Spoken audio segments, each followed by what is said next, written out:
Добро вечер, почитувани гледачи. Добре дојдовте во уште едно издание на емисијата Потрага по вредностите. Вечерва, премиерно, ќе започнеме со новиот циклус на емисии. Се надевам дека ќе бидеме од духовна полза на македонското општество, на секој современ боготражител и вистинољубител. Вечерва ќе ми биде чест да ги представам нашите соговорници, но предлагам пред да ги представам да го погледнеме подготвениот прилог кој го подготви мојот колега Душко Кралевски.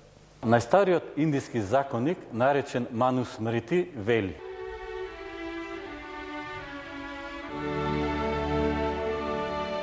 секој сам се раѓа, секој умира сам. Секој сам ќе ја познае наградата за своите добри дела, секој сам ќе трпи поради своите лоши дела. И што сакал да каже авторот? Веројатно да ја нагласи нашата лична одговорност за одлуките во животот, па и за животниот пат што сами го одбираме. Но има едно друго гледиште кое тврди дека човекот никогаш не е сам, ни при раѓањето, ни при живеењето, ни при умирањето. Со него секоја се најблиските од семејството, соседите, пријателите или во крајна линија неговите мисли, дела, уверувања, надевања. Интересно е дека ниту Исус Христос, Синот Божи, иако можел, на овој свет не дошол сам, туку се родил во определено семејство што требало да го одгледа како син човечки. Во сите представи за Исусовото раѓање гледаме топла семејна атмосфера. Секому, за да може да расне и да се развива, му се неопходни семејство, грижа, заштита. Како ќе пораснеме не само биолошки, туку и како комплетни личности, без сите тие човечки емоции и меѓучовечки релации. Ке се согласиме дека се почнува од семејството. Ако животот е едно големо училиште, семејството е првото училиште за живот. Тука детето ги учи сите доблести, вредности, знаења, вештини. Но тука се учат и сите неправди, невистини, недобрости, неубавости.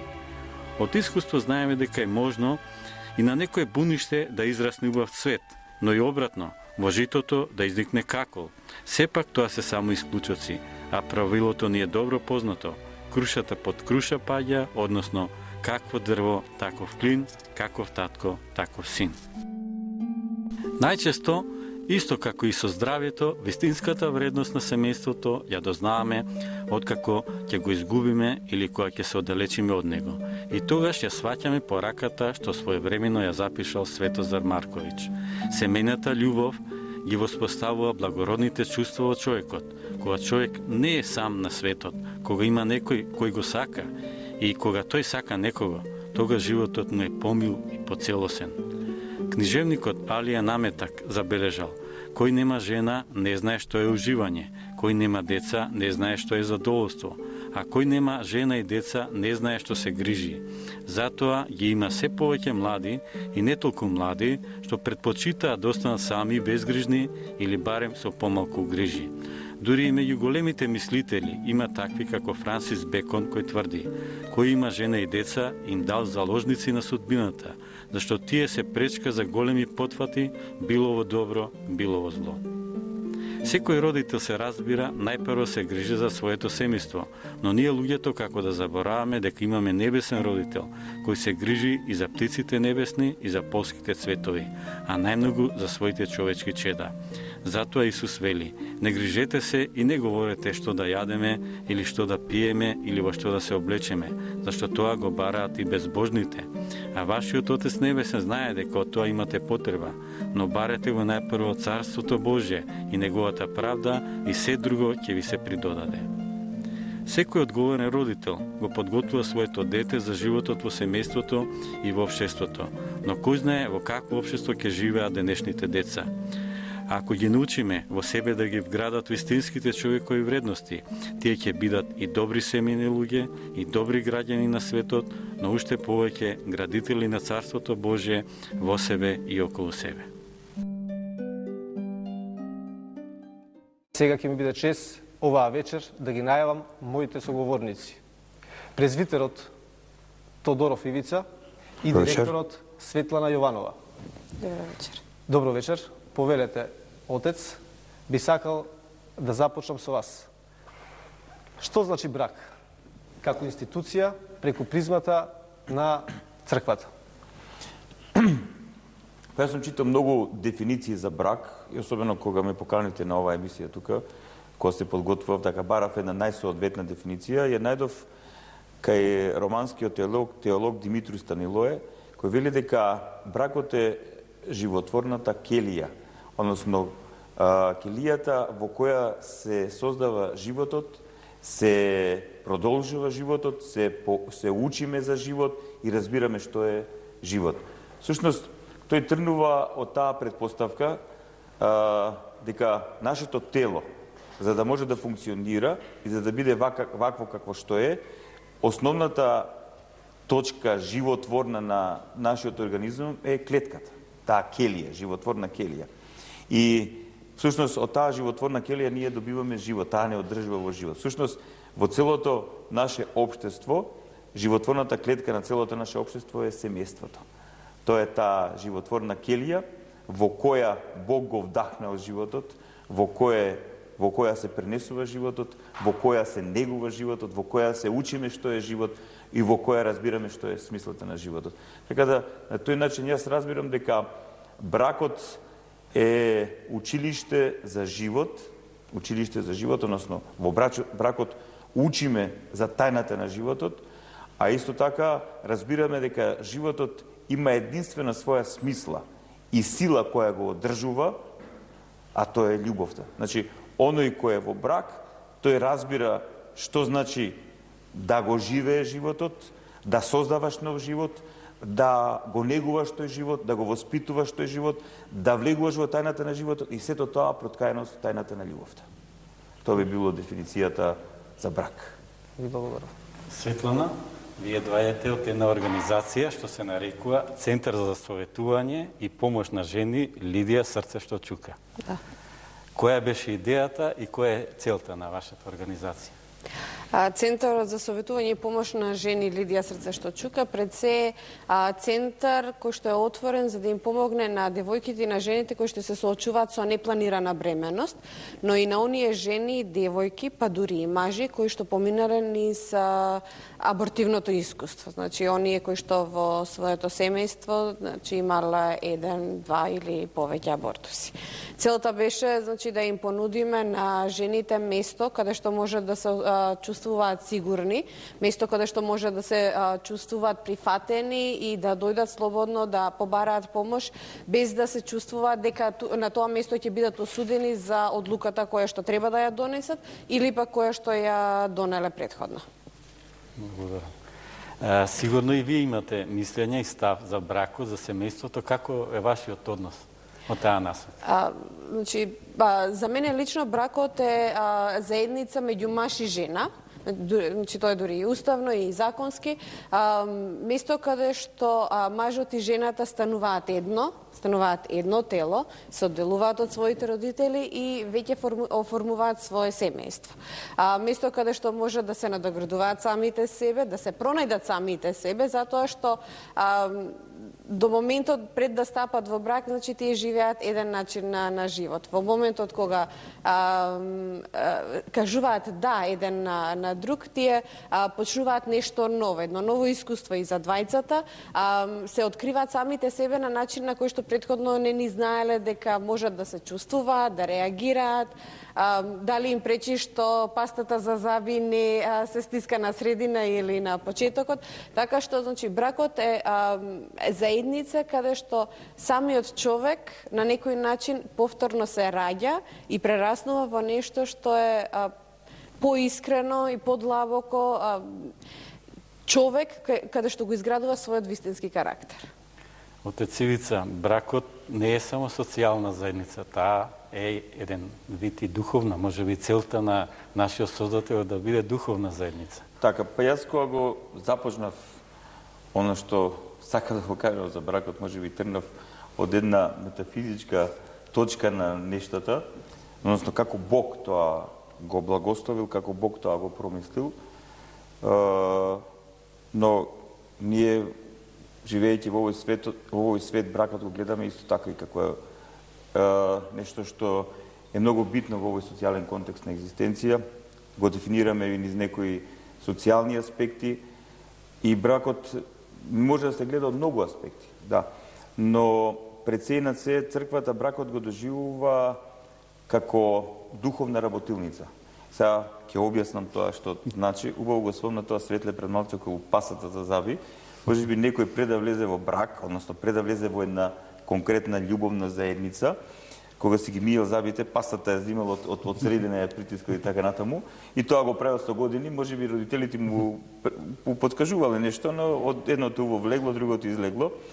Но кога се влезе во брак, кога се соочиш со друга личност со која треба да бидеш едно, тоа кога ти каже дека тоа така не се прави, то колку понатаму одиш со својата тврдоглавост, веќе поттикнуваш сериозни проблеми. И затоа во црквата бракот се гледа како духовна онака работилница, значи работилница во која треба да ги формираме нашите карактери. Значи еден со друг си стануваме огледало, еден на друг, значи мажот и станува огледало на жената, жената станува огледало на мажот, и еден со друг гледајќи се еден во друг, во духот на љубовта, почнува да зреат, почнува да се формираат како личности, градејќи го тоа нивно заедничарење, заедничко живење. И сега колку поуспешно тоа го прават, колку таа работилница им е, како да кажам, поблагословена и поисполнета со љубов, толку повеќе тие како личности се формираат, и како здрави личности и на духовен, и на душевен, и на телесен план, и сега на такви личности, кои навистина добро се исклесале еден со друг во духот на љубовта и смирението, може да бидат и вистински родители, односно да го прифатат дарот Божи, да бидат оние кои ќе зачнат нов живот на биолошки план и ќе го примат тој живот што Бог им го дарува и на духовен план, затоа што човекот, мажот и жената, како плод на својата љубов и слободна волја, ја создаваат биолошката основа на новото битие, но Бог е тој што го вдахнува духовниот елемент или личноста, и кога се роди бебето, тие гледате на прекрасна, оригинална и неповторлива личност пред себе. И сега, многу битно е како се изградени како личности, како се формирани како личности, со какви вредности се облечени како личности, кој нивниот светоглед, и тогаш тој свој дух, тој свој светоглед, тие свои вредности, они ги пренесуваат и на своите деца, односно на своите поколенија, и тогаш самите тие всушност оформуваат една нова личност. И сега колку подобро се они оформени како личности, толку повеќе ќе бидат умешни да оформираат нова личност, и затоа на крај ќе кажам дека навистина бракот е таква една духовна работилница во која се формираме ние како личности, и колку поздраво се формираме како личности, толку нашиот брак, односно односот меѓу мажот и жената ќе биде поблагословен, и колку тој однос е поблагословен, тој ќе бидат поблагословени родители, татковци и мајкавци на своите деца, и тогаш семејството ќе биде онака како што ние го доживуваме, облечено, исполнето со вистински вредности и насочено во вистински правец. Отец, би сакал јас да навлеземе малку и да направиме една споредба.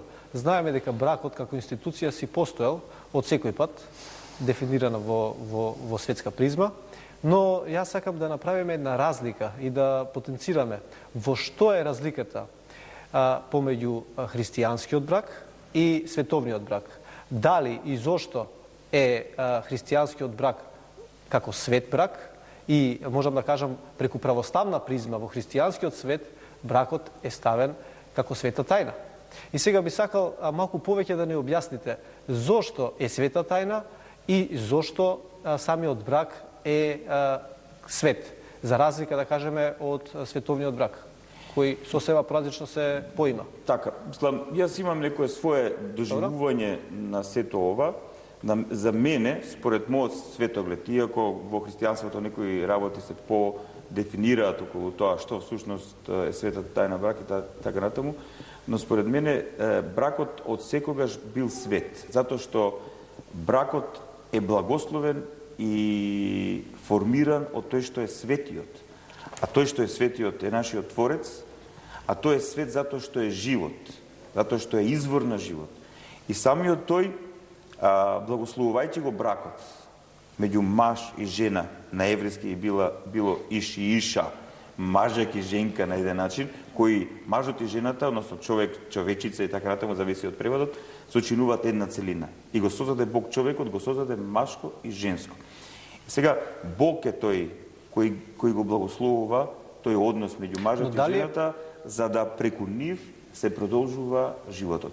Сега, со текот на времето, особено по падот, особено со развивање на разни религиозни, идеолошки системи и така натаму, секој го вреднува бракот според својот религиозен идеолошки систем. Значи, ние христијаните, односно според она што ни го открил самиот Христос, се навраќаме на бракот во неговото вистинско, најавтентично разбирање. Онака како што Бог го благословил во рајската градина. Бракот, таа заедница, да биде заедница помеѓу еден маж и една жена. И тој брак да биде брак, односно обрач, круг, заедница, благословено самиот Творец. И затоа, оние што пристапуваат да живеат заедно, да си кажат еден на друг да, они си кажуваат еден на друг да, но му кажуваат и да и на Бог. Затоа што они, кажувајќи си ги своите брачни завети, тие пред Бога ги кажуваат тие брачни завети. Значи, завет на верност, завет на љубов, завет на грижа, завет на учество и во добро и во зло, завет на вистински начин да ги воспитуваат оние чеда што Господ ќе им ги даде. И сега, Светиот Златоуст вели дека освен христијанскиот брак, освен за она што Бог го промислил, а тоа е продолжување на животот, воспитување на животот, негување на животот, тоа е воспитување, негување на децата и така натаму, бракот е и за спасението на нашите души. Значи, брачниците еден со друг, како едно цело, го градат своето спасение во таа заедница. И тогаш ние ја доживуваме вистинската смисла на бракот во овој свет и разбираме дека тој е даден од светиот и тој е благословен од светиот, за да тие што се во брак постигнат светост. А што значи да постигнат светост? Да постигнат светот, тоа значи да се оддалечуваат од злото. Да се оддалечуваат од последицата на злото, тоа е гревот. Значи, оној кој се оддалечува од злото, оној што се оддалечува од гревот, тој се отвара кон вистината, се отвара кон љубовта, се отвара кон Бог, односно се отвара кон светост. Така, тука би сакал само да потпрашам како може да се постигне. Нели знаеме, читајќи го Светото писмо, знаеме дека бракот е спореден со црквата. И дека во буквална смисла на зборот семејството представува една домашна црква. И сега моето прашање е следно. Како се остварува таа домашна црква? Што е потребно? Па, многу чинители се потребни. Значи, ние говоривме дека најбитните чинители се маж и жена. Значи, личности од машки и женски пол, кои слободно, непринудено со чиста совест, како плод на нивната љубов, влегуваат во таа заедница. Но ние како христијани знаеме дека многу битно е нивната душевна, духовна и телесна подготовка за влез во брак. Значи, ние ако се навратиме наназад во историјата на нашиот народ, ние ќе видиме дека нашиот народ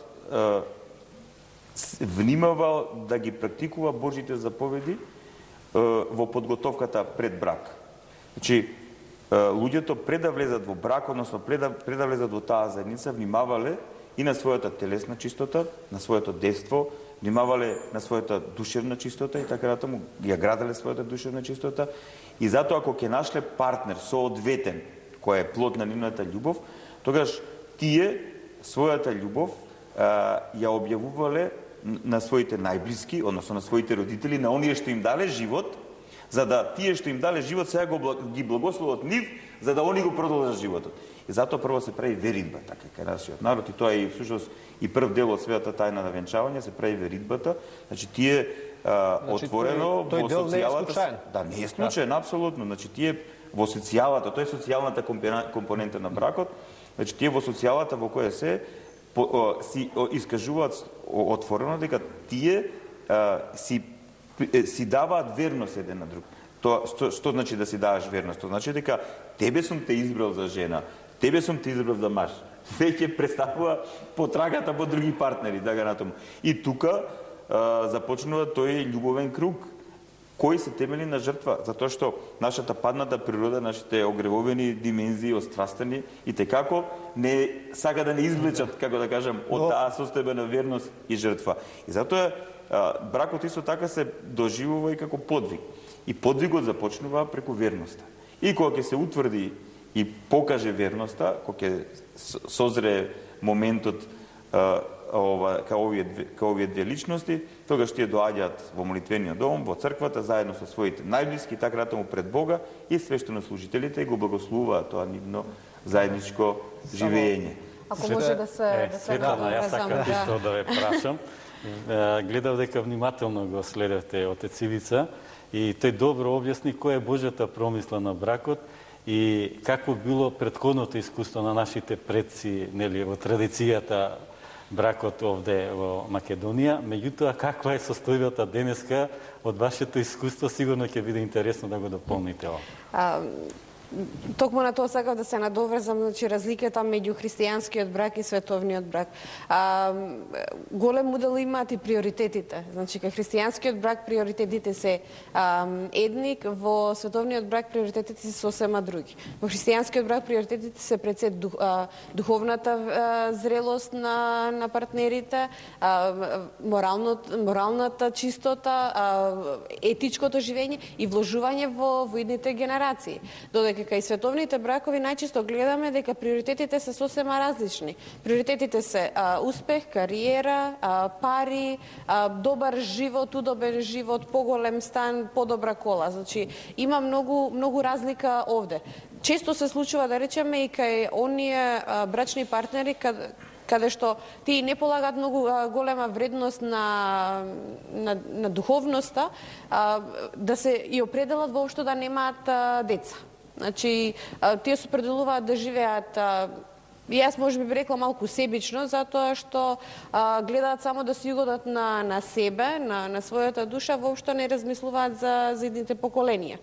Со самото, и тука доста често се случува и абортусот, значи се случува жената да остане бремена и бидејќи тие веќе одлучиле да немаат деца, сега ова што им се случува е доста непријатна ситуација и се одлучуваат да ја решат на најлесен можен начин, значи преку абортусот.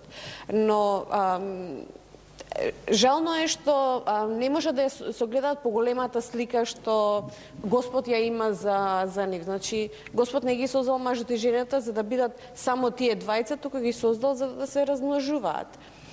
И за жал кај многу луѓе кои што не се верници, независно дали се христијани или пак од некоја друга вероисповед, тие едноставно не го гледаат тоа и размислуваат само како себе да си угодат, дури не ни размислуваат како да му угодат на брачниот партнер. Ние се соочуваме со ситуации каде што девојка или дури и жена ќе дојде кај нас каде што не се чувствува прифатена во своето семејство. Се чувствува отфрлена поради тоа што и се случува во моментов. Да речеме, доаѓа девојка која што е бремена, иако е полнолетна, сепак не знае како да им каже на своите родители дека останала бременна, а не е мажена. И кај нас тоа е веќе срамота. И родителите веднаш реагираат што ќе речат комшиите, што ќе речат роднините, веднаш се мисли на тоа што ќе речат другите, а не се мисли што се случува со нивното дете. И токму во таа ситуација кога девојката ќе се најде, доцна е веќе тие нејзи да ја објаснуваат што требало да прави, како требало да прави. Тие требало, значи, многу порано да започнат со тоа, но во тој момент важно е како тие нејзи ќе ја прифатат, дали ќе ја прифатат со добро или пак ќе ја отфрлат сама да се снаоѓа. И тука голема улога игра нивното воспитување. Значи, начинот на кој што тие го гледаат нивниот брак, начинот на кој што ги гледаат своите деца, дали тие ги гледаат своите деца како нешто свето, како нешто во што треба да вложуваат, и независно дали детето сгрешило или не, независно дали скршило чаша или пак останала бремена, значи сепак тоа е нивно дете, нивна крв, и тие треба да ја сакаат без оглед на причините до кои што довеле до таа ситуација. Но доколку, например, воопшто не им е важна духовната слика, последиците се страшни. Светлана, сакам да ве потпрашам.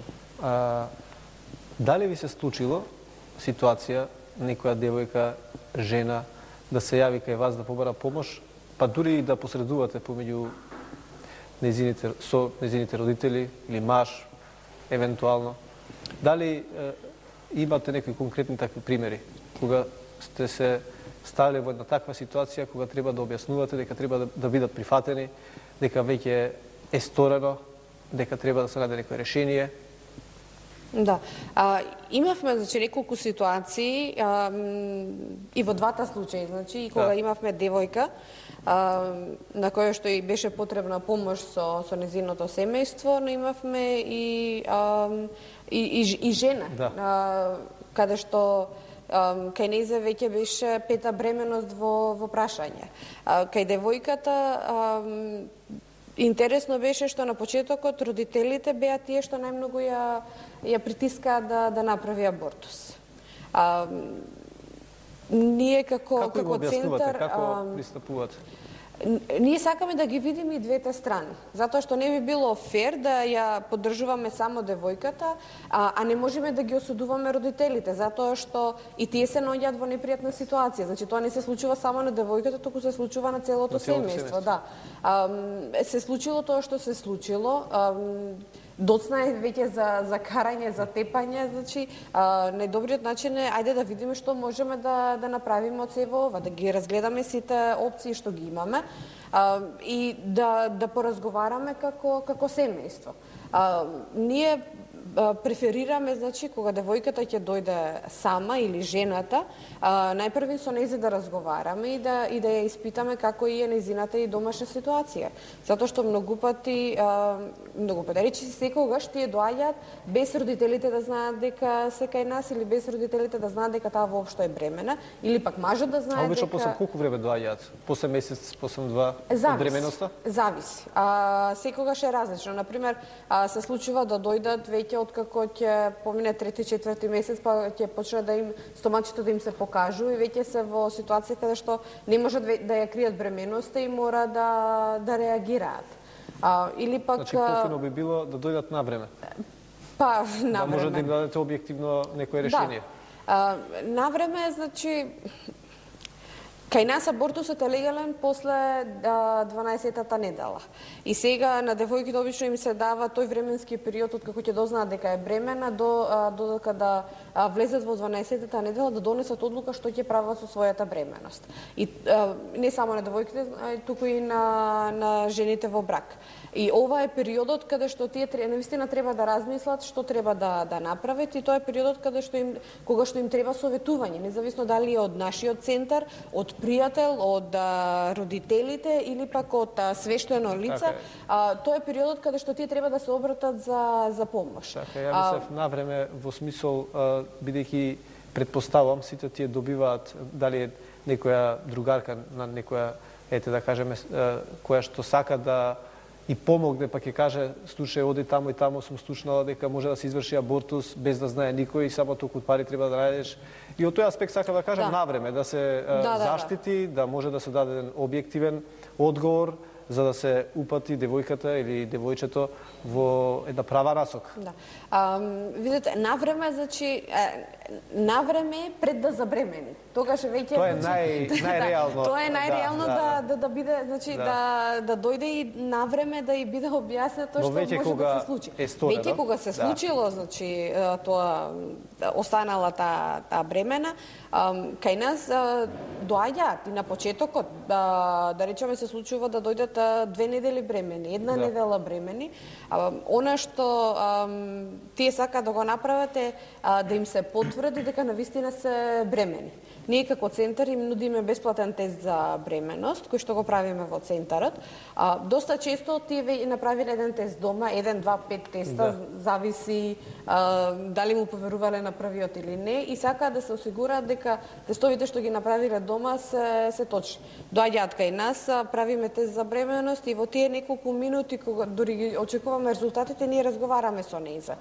Што би се случило ако е позитивен тестот, што би се случило ако е негативен тестот, ајде да ги разгледаме опциите, ако е позитивен, да ги разгледаме опциите, ако е негативен, што може да направиме во двете ситуации. И тука доста често ги подпрашуваме и за домашната ситуација, дали нивните родители знаат дека тие се гледаат со некого, дали знаат дека имаат дечко. Се случува дури понекогаш дечкото да се јави и да праша мислам дека девојка ми е бремена, што треба да направиме. Според вашето искуство, од која возраст вие како лично искуство го имате доживеено, например, некој девојче, дали е 9-10 години, 13-15? Кога ставува во сексуални односи? Не, така или како? вие лично, од ваше лично искуство, ви се јавили и сте го доживеале тој момент, да се соочите дека ете некој девојче било злоставувано? Или... Најмладата девојка што кај нас се јави, мислам дека имаше 16 години. 16 години. Да. Иако се случува, не доаѓаат кај нас, туку доколку останат бремени, а се премногу млади, веднаш да отидат во некоја мала гинеколошка ординација да го решат тој проблем со кој што се соочуваат, затоа што тој ми изгледа најбрзо и најбезболно решение. И во тој случај воопшто не ни кажуваат на своето семејство, нивните родители дознаваат многу доцна. Иако, например, би сакале да им помогнат на своите ќерки, се наоѓаат во ситуација каде што се безпомошни, затоа што таа веќе нашла решение, го сторила тоа што го сторила. Би помогнал на своето дете? Па, зависи. Пак ќе се навратам на она, значи, какво е размислувањето на родителите и какво е нивното верско убедување. Доколку тие на бременоста гледаат како на нов живот, на нов зачеток, тогаш веројатно прво што би направиле, би рекле задржи го бебето, ние ќе ти помогнеме за да го исчуваш, или пак за жал кај нас многу малку се зборува за тоа да се даде бебето на посвојување. Кај нас постои центар во Битола, домот за доенчење, каде што девојката може да отиде, да остане последниот месец од својата бременост таму, да се породи и потоа има некој период од 3 месеци каде што центарот работи со нејзе на тоа дали да го задржи своето дете или не. И кај нас многу малку се зборува за тоа, некои девојки, дури и жени, воопшто не ни знаат дека постои и таа опција. Туку единственото решение што тие го гледаат е абортусот. И во такви ситуации, кога родителите не ни знаат дека нивните ќерки се бремени, немаат друга опција, значи не знаат што да направат. Но важно е во тие моменти, дури ако таа го сторила тоа, тие да се тука покрај нејзе. Да не ја осудуваат за тоа што го направила, затоа што сепак таа гледала како најбрзо и најбезболно да се извлече од ситуацијата во која што се наоѓа. Воопшто не ни размислува за последиците што следат после тоа. Но незината мајка и незиниот татко треба да се овде покрај неа и дури да не се согласуваат со одлуката што ја направила, тие треба како незини родители да ја поддржат. И веќе подоцна, значи да се разговара за тоа што може понатаму да се направи, како да не се доведе повторно во истата ситуација. Семејството го сметам како основна клетка на општеството, како основна клетка на црквата. И како такво, за да би можеле да имаме здраво општество, за да би имале здрава црква, потребно е, полезно е да имаме и здраво семејство. Бракот е основа на семејството. За да имаме здраво семејство, треба да имаме здрав брак. Има ли нешто поважно од семејството? Семејството е основна клетка на општеството и заради тоа ако се негува, мислам дека луѓето ќе бидат задоволни и исполнети овнатре и таа нивна среќа ќе се исполнува насекаде во општеството. Меѓутоа па гледаме од друга страна дека и семејството многу не се почитува, се повеќе, значи разводи се случуваат и тоа исто така не е добро, заради тоа што ги нема оние вредности што треба во бракот да се почитуваат. Значи партнерите нормално да имаат разлики, меѓутоа треба да има поголема толеранција и разбирање за тие разлики, за да бракот се труди да обстои, а не за да се растури. Семејството е една на големите вредности, да бидат твоите среќни околу тебе, да ги почитуваш конкретно родителите. Мислам дека тоа е најголема вредност. Кога родителите се задоволни од своето дете, мислам дека тоа е најголемата вредност за едно дете. Семејството, бракот, децата, како една заедница, е од голямо значење за секој човек, за самата личност, затоа што тоа е основата, подпората и првата заедница во која што човекот се наоѓа, во која што функционира. Најбитно е вредностите кои што самата личност ги носи во себе да му бидат поставени како вистински во рамките на семејството и од самите родители на човекот, затоа што тие се вкоренети во нас нели од најмали години и понатаму врз основа на нив се градиме. Затоа семејството како вредност, како појава, како заедница е многу важна за човекот вистински да се изгради. Бог никогаш не го остава човекот сам. Дали ќе зборуваме за семејство од аспект на телес поглед, фамилија од мајка, татко и чеда. Или ќе зборуваме за семејство од духовен аспект, бидејќи и монаштвата се семејство. И монашките заедници се братства, каде што сите имаме еден жених, Христос Бог, сите ја имаме невестата, црквата и сите ние од тоа братство сме негови чеда. Така да семејството е најголемиот дар што Бог можеше после животот да му го даде на човекот, бидејќи самиот Бог не го создаде човекот за да биде сам. Доколку погледнете и во првата книга Мојсеева, вели машко и женско ги создаде. Значи, Адам не беше создаден за да биде сам. Бог ја создаде Ева. И отпосле им го даде благослово за плодење и множење, со тоа го благослови семејството. Но со паѓањето на духовниот живот и со појавата на монаштвото, самиот Божи благослов невидливо се протка и на монаштвото како на семејство што јасно го гледаме, со самото тоа што тоа се повеќе и повеќе се ширеше, почнувајќи од Свети Антони Велики, кој беше еден, до сега.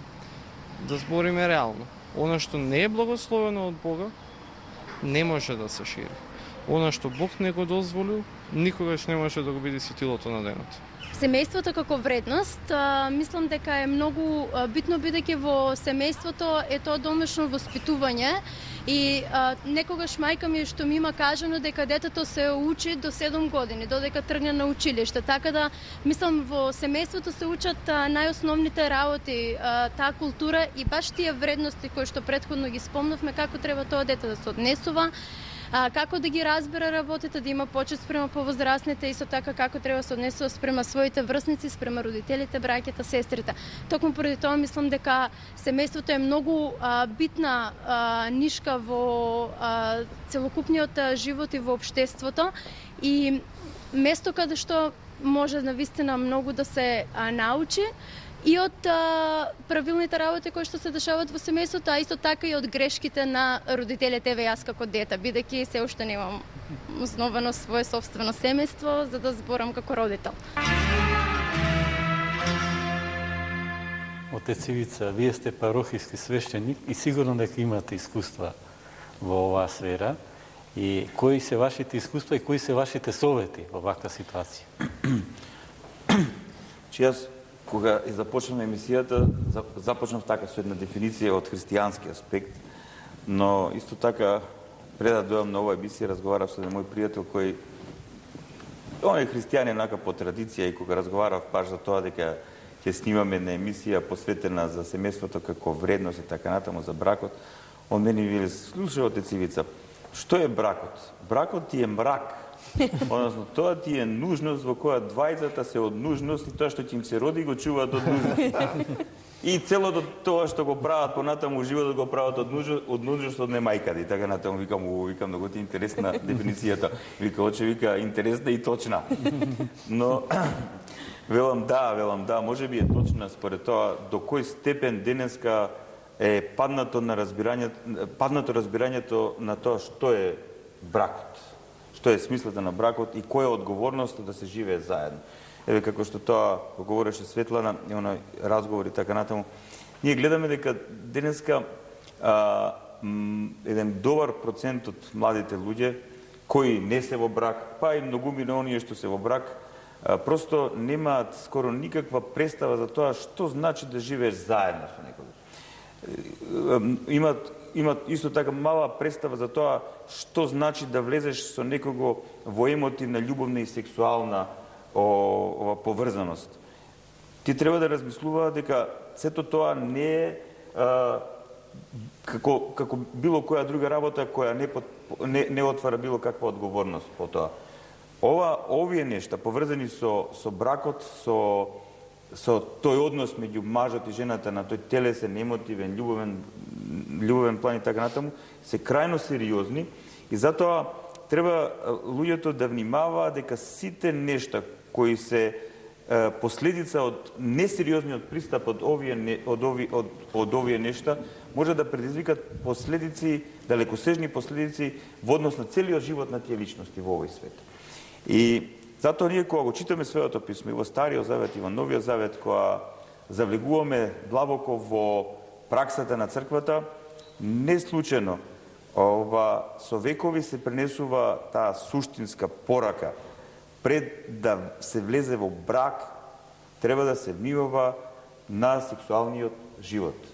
Значи, сексуалниот живот не можеме да го одделиме од љубовниот, не можеме да го одделиме од емотивниот, од тој дар на животот. За жал, денеска во нашето современие, сексуалниот живот го одделуваат од љубовниот, од емотивниот, од личниот, како да кажам, од личната конотација на тие две личности од спротивен пол и така натаму и така натаму.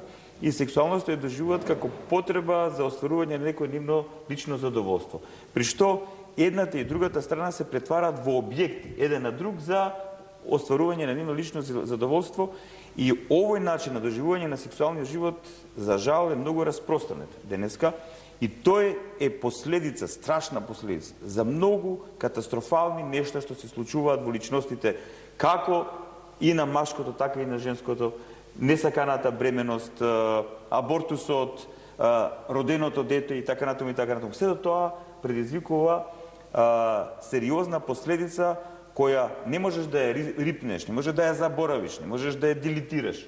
Која девојката ќе остане во бремена или кога ќе се роди детето, тоа дете е жива личност, тоа е плод на вашиот избор. Тоа е тоа. И сега многумина бегаат од одговорноста. И тоа е и целиот проблем што нашето општество се повеќе за жал се празни од одговорност. Тоа значи, кога јас градам било каква релација со некого, наједноставна, мислам, кога одиме на пазар, кога купуваме зеленчук, сега треба да имаме доверба еден кон друг. Сега, он мене ми вели дека тоа е органска храна, кој знае што е. Така да, од таму треба да почне довербата. Значи, а камоли во тие меѓуличностни односи? Камоли кога се влегува во сексуален живот, кога се влегува во емотивно, љубовно доживување на другиот, така натаму. Затоа, заповедите Божји и праксата на црквата одредила дека оние што се подготвуваат за брачен живот треба да внимаваат што ќе прават со својата сексуалност. И затоа е многу битно да не се влегува во сексуални односи во неблагословен контекст, односно ако веќе не си во брак или така натаму, или не си зрел како личност, или немаш некоја дефинирана социјална ситуација и така натаму. Така да, овие нешта, а знам како е општеството денеска, многу ми јасна социјалната и економската положба, горливи се овие прашања, ние ги гледаме последиците, многу често ги обвинуваме луѓето, но според мене, според моето искуство, убаво спомна господинот Душко Кралевски, како духовник, јас не сум во позиција никого да осудувам, но сум во позиција да повикувам на одговорност, да повикувам на свесност. Затоа што повикувајќи на одговорност, повикувајќи на свесност, колку толку се трудам последиците да не бидат катастрофални. Како за тоа новородено дето без никаков контекст, така и за тие кои ќе влезат во таква недефинирана ситуација. Се случи на едно предавање што ние како центар го држевме во Штип на група тинејџери, зборувавме за сексуално преносливи болести и превенција. И дадовме, значи, статистики кај нас. Секој еден на 5 тинејџер е заразен со некоја сексуално пренослива болест, што е страшно. Значи, зборуваме за деца од 12 години, 15 години, 18 години. И зборуваме за деца кои што на 15 години имали по неколку сексуални партнери. И се случи, предпоставам дека дечкото има тука некаде 15-16 години и ми постави директно прашање. Ме праша, кога јас сум спремен да влезам во сексуални односи. Мојот одговор малку го шокираше. Му реков, во моментот кога си спремен таа девојка да ја однесеш пред матичар и да ја венчаш. Па зашто така? Пред матичар и во црква? И во црква, да. Добро, сега значи не го знаевме значи групата во каков контекст можеби имаше христијани, муслимани, атеисти и затоа одевме по оној законскиот ред. Во моментот кога си спремен, таа девојка ти да ја ожениш. Па млад сум. Па зашто тогаш мислиш дека не си премногу млад за да влезеш во сексуални односи? Затоа што тука веќе настанува спојување, има и хемиска реакција. Самиот хормон окситоцин што се лачи при пораѓајот и кај бебето и кај мајката, тој е хормонот на поврзување, каде што и на мајката и на бебето им помага да се врзат еден со друг, каде што мајката се врзува за своето новороденче, каде што детето се врзува за својата мајка, истиот тој хормон се лачи при бакнеш. Во самиот мозок се лачи хормонот каде што се ослободува и во телото и личноста се поврзува со другата личност. Значи не зборуваме ни само теориски. Тоа е и хемиски докажано дека е така. Да, душевен и духовен план, значи спојна се трите елементи. Точно. И сега, например, кога тој на 15 години стапува во сексуален однос со девојка 15 помлада, постара, тој се врзува за нејзи. Исто така таа се врзува за него. Утре ќе им текне на двајцата дека не се сакаат веќе, пременуваат на следниот, на третиот и даваат дел од себе. Мислам дека тука е она баш преска сакав да споменам и да го потикнам отецот да проговори во однос на што е љубов, што е заљубеност.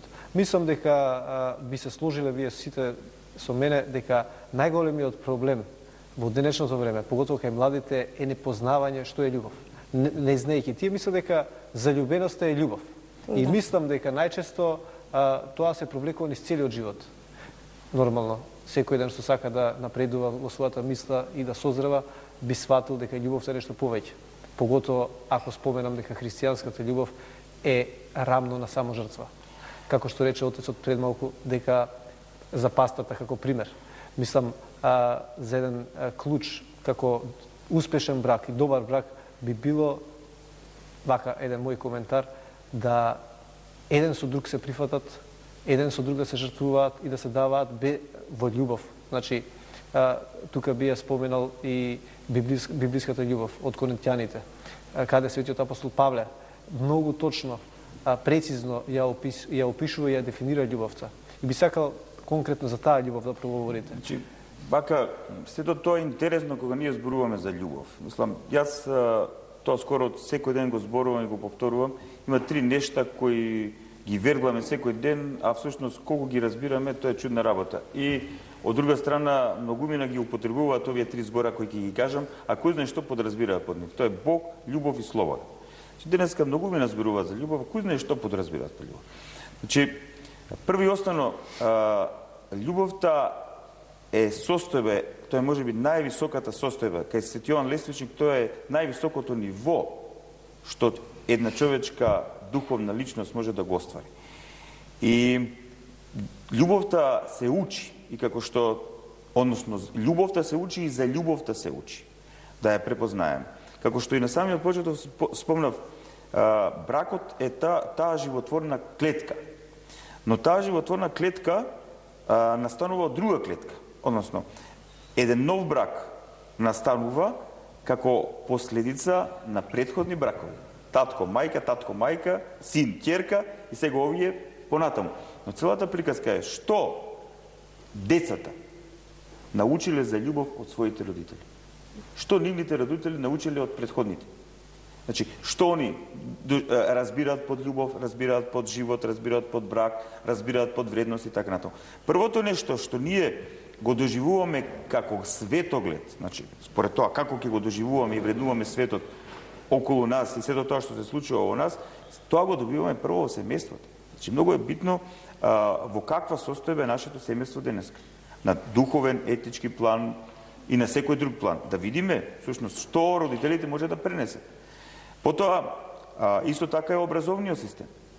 Потоа, исто така, многу битно е улогата на верските заедници. Колку тие се грижат за вистинското сведочење на тоа што е љубов и како до таа состојба. Значи, има еден многу фер пристап во духовниот живот. Не може да бараш ако не дадеш. Значи, ние треба да видиме, ако веќе актуализираме на сериозна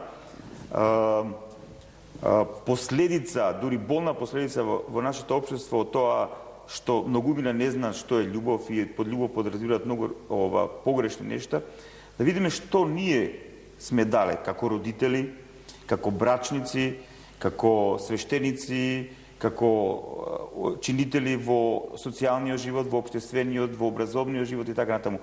Секаде сме ние поставени во состојба да сведочиме што е љубов, што е вистинска вредност и така натаму. И сега, како диагноза некаква, гледаме дека денеска нештата се случуваат како што се случуваат затоа што луѓето не знаат што е љубов. И сега целата приказка е како ние тие луѓе да ги научиме, како да ги поттикнеме да размислуваат, како да ги поттикнеме да се освестат за ова прашање. Затоа што видите, тоа е цела една нормална процедура на нештата, хемијата си работи, тука се хормони во прашање, ние гледаме во каков свет живееме, медиумите се такви какви што се, модата е таква како што е. Тоа поттикнува поттик, хормонален поттик. И што е најбитно, желба за задоволство. Природата наша си има желба за задоволство. Но тоа е на телесно ниво.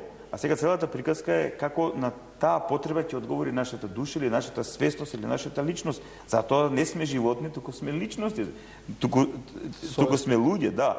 Но треба процес на воспитување, процес на негување, процес на насочување. Многу е битно за ова емисија, може би го има тој најбитен момент во нашето општество да се отвори тоа прашање. Значи, како младите генерации да се воведуваат во тајната на љубовта, во тајната на сексуалниот живот, во тајната на брачниот живот, во тајната на воспитувањето на децата.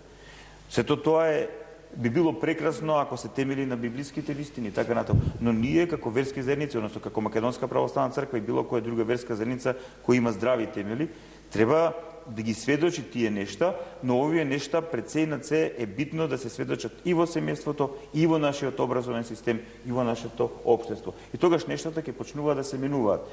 Може би нема тоа да биде многу брзо, но постепено, процентуално, може би да бидат мали проценти, но кога ќе имаме барем 10 здрави семејства, од тие 10 здрави семејства, потоа ќе имаме 20, 40, 40, 80 и така прогресивно ќе се развива тој процес на осознавање на вредноста на животот, односно осознавање на смислата на тоа што значи да си брачник, што значи да живееш во љубов со својата сопруга, со својот сопруг и како да ги воспитуваш своите деца. Односно, на еден начин ти разбираш и која е насоката на твојот живот во овој свет преку бракот, преку своите деца, преку својата сопруга, преку својот сопруг и така натаму.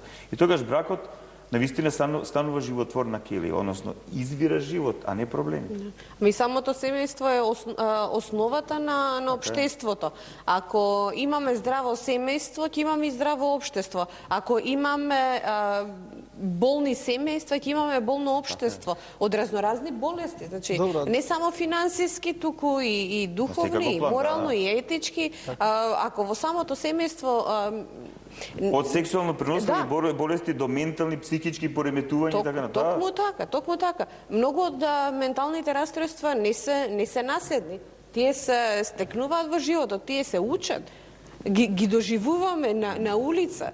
Луѓето доживуваат нервни сломови на улица чекајќи автобус на рекорд, кога група пензионери се бутаат внатре, во вторник и во петок. Самото семејство тука мора да... Родителите мора да сватат дека тие се виновниците за главните чинители за иднината на нивните деца. Дали нивните деца ќе имаат добра иднина или лоша иднина? Не само од финансиски аспект. Од секој аспект. Вашата проценка во каква состојба е македонското општество? Дали тие родители се доволно подготвени и дали можат да создадат едни такви генерации кои ќе дадат една здрава заедница, здрав брак, здраво општество? Па, според моите сознанија се колку се тие мои сознанија објективни, тоа е друга работа. За едно објективно сознание треба една сериозна анализа да се направи, но јас сум оптимист. Оптимист сум затоа што многумина доживеа бродолом. Да, лажните вредности, лажното доживување на лажната љубов и така натаму, последиците од сето тоа многумина отрезни. Да, многумина се отрезнија. Многумина млади луѓе, гледајќи што се случува околу нив, со нивните блиски и така натаму, со нивните семејства, започнуваат да размислуваат, барајќи одговор. Зошто доживуваме бродолом? Зошто хаос ни се случува и на личен, и на брачен, и на семеен, општествен план? Сега, што да правиме сега, ако не одиме по патот на љубовта и до љубовта да додеме преку љубов, тогаш многу често се случува ова, до љубовта да додеме преку болка. Значи, се соочуваме со проблемот на болката, со проблемот на страдањето и тоа не потикнува, не освестува и сега многу млади луѓе, гледајќи ги овие нешта кои не обкружуваат на секаков план, започнуваат да размислуваат и започнуваат да си го превреднуваат својот живот. На еден вистински начин да се трудат да си го организираат својот и личен живот и се подготвуваат на вистински начин и да влезат во брак. Не само од нужност, како што вели оној мој пријател, не знаат веќе ќе дојат тамо до 30 години и омажите до 35-6 и сега нема ќе каде од нужност ќе се ожениме, така натаму од нужност да тереме. Него напротив, подготувајќи се за таа мистерија на животот, кога си го најдеш вистинскиот партнер, или што би кажале ние христијаните, кога Господ ќе ти благослови да го препознаеш, затоа што вели Сира во својата книга, на разумниот маж му се дава добродетелна жена. Значи, се зависи како си се подготвил, таква жена и ќе добиеш и обратно. Така нато Бог си промислува. И кога ќе завлезе човек во таа тајна, многу работи започнува да му се освестуваат. Така да на тој начин би завршил, како да кажам, на ова ваше прашање, дека јас сум оптимист. Јас сум инака оптимист, сум реален оптимист, не сум наивен оптимист.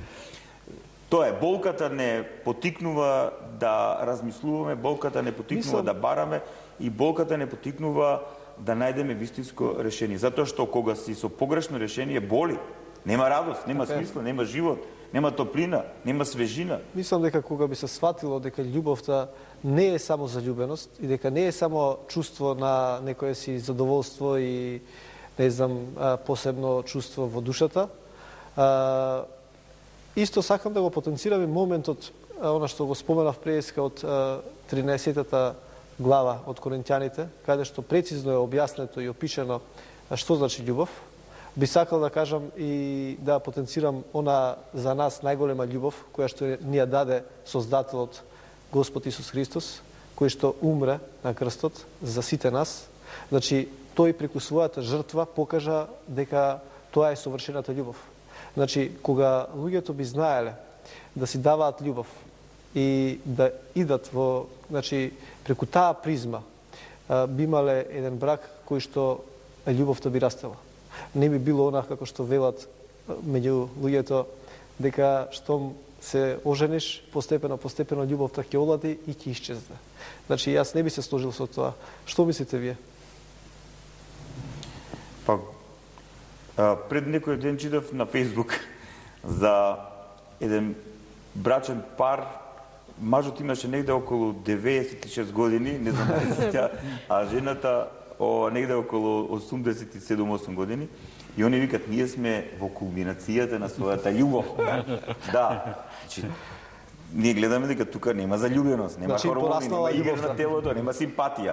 Значи, нивната жртва, нивната даденост, не сите овие години што они ги живееле заедно, они до тој степен се испреплетени еден со друг. Целиот нивот живот направил една прекрасна панделка, како руза расцветена. Да, тоа е тоа. И не случајно, кога се венчаваат во православната црква, односно го примат благослова да бидат маж и жена, сопруг и сопруга, се чита од Евангелието според Јован.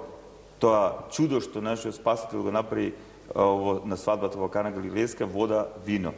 Односно, првиот пристап кон спротивниот пол е хормонален. Тука се работи за симпатија, хормони, заљубеност и така натаму. Но, кога се прифати тој избор како плод на љубовта со таа личност да бидеш едно, тогаш со текот на времето, вие од вода, односно вашиот однос кој е на ниво на вода, со делувањето на Божиот благослов и вашата саможртва и предаденост еден за друг, тој ваш однос го претварате во едно прекрасно вино.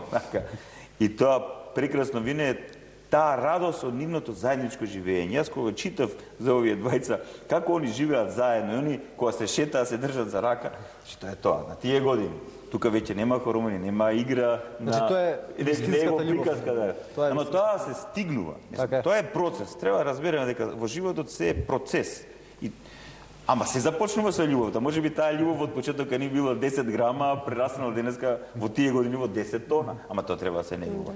Да, имаше токму на Facebook изјава на постар брачен пар. Тие рекоа, ние израснавме во општество каде што кога нешто ќе се скршеше, го лепевме. Сега живееме во општество кога нешто ќе се скрши, го фрламе. Така.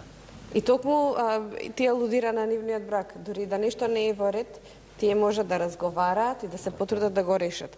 А сега, ако јас сакам јако кафе, а маш ме пие чајна са бајле, ние не функционираме добро, значи ќе мора да се разведеме.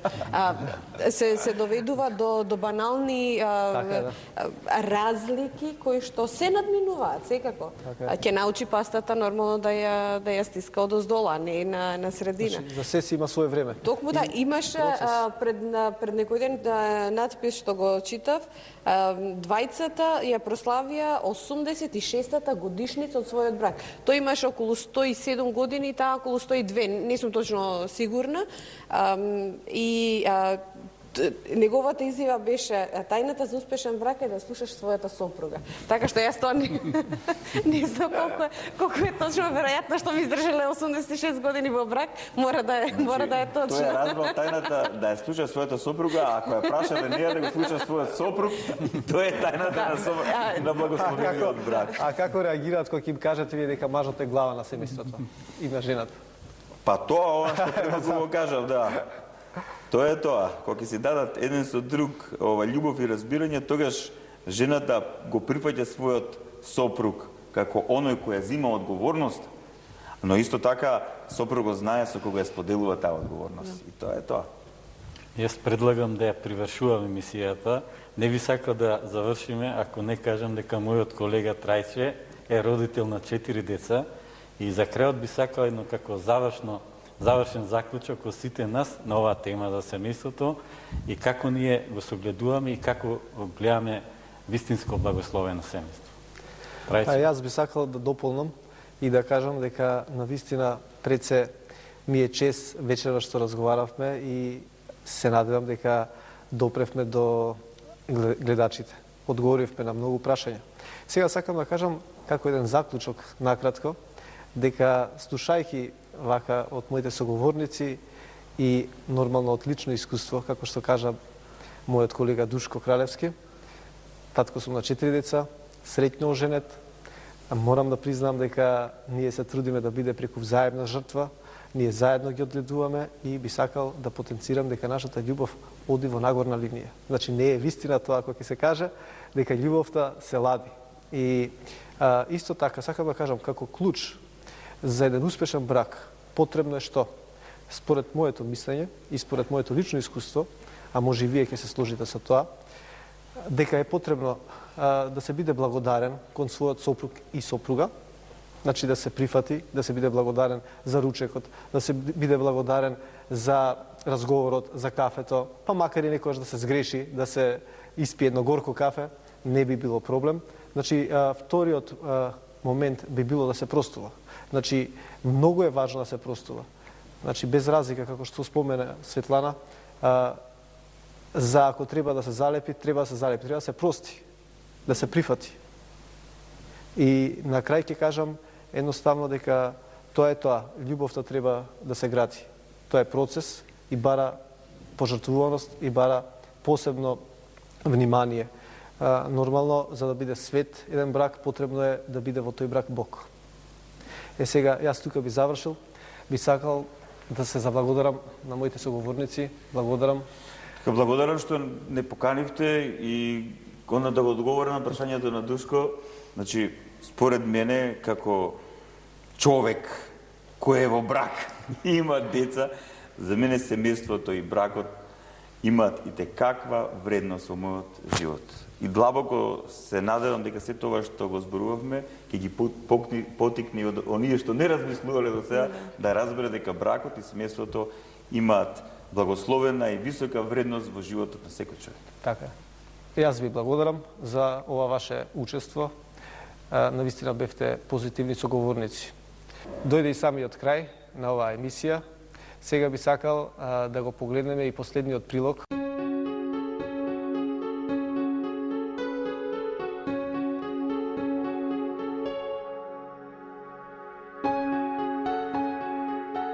И Бог го создаде човекот, според образот свој.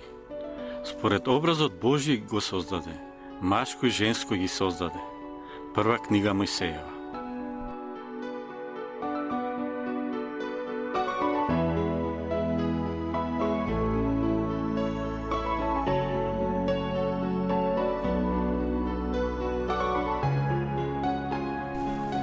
Одете додека има светлина, за да не ве опфати темнината, а кој оди по темнина, не знае каде оди. Исус Христос во Евангелието според Јован.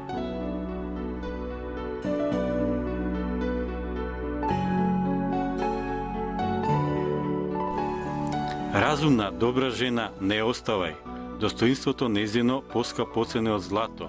А ако имаш синови, поучувај ги, од малечки свикнувај ги на послушност. Ако имаш керки, грижи се за нивната честност, не покажувај им премногу весело лице, омажи ја твојата керка, со тоа ќе направиш големо дело.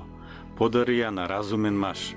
Почитувај ги татко ти и мајка ти со сето свое срце. Не заборавај ги родилните болки на твојата мајка. Книга на мудростите Сирахови.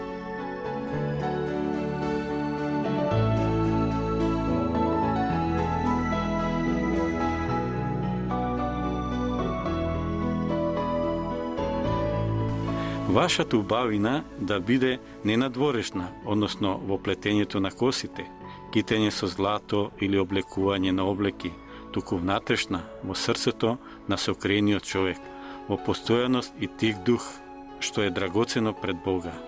Од и така, некогаш се украсуваа светите жени, кои се надеваа на Бога и им се покаруваа на мажите своји, како што Сара го слушаше Авраама, нарекувајќи го Господар. Вие сте нејзини чеда, ако правите добро, не плашете се од ништо. Прво Петрово послание.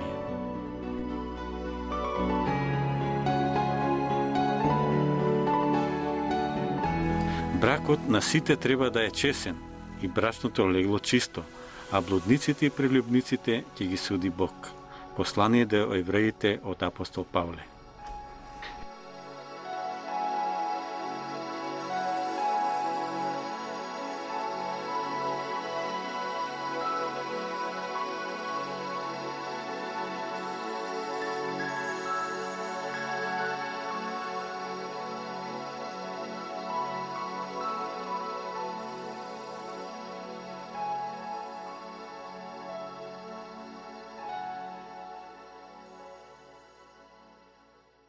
За крај сакам да се заблагодарам на сите вас што имавте трпение и би сакал да ве поканам идната недела да не пратите и следите на истиот канал во исто време. До гледање.